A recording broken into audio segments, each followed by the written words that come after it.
بسم الله الرحمن الرحيم. لم يكن الذين كفروا من أهل الكتاب والمشركين منفكين حتى تأتيهم البينة، رسول من الله يتلو صحفا مطهرة فيها كتب قيمة، وما تفرق الذين أوتوا الكتاب إلا من بعد ما جاءتهم البينة، وما أمروا إلا ليعبدوا الله مخلصين له الدين حنفاء ويقيموا الصلاة ويؤتوا الزكاة وذلك دين القيمة.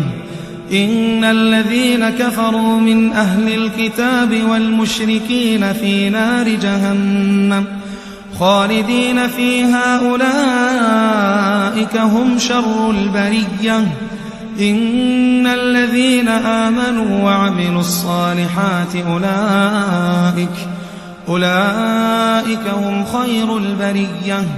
جزاؤهم عند ربهم جنات عدن تجري من تحتها الأنهار خالدين فيها أبدا، رضي الله عنهم ورضوا عنه، ذلك لمن خشي ربه.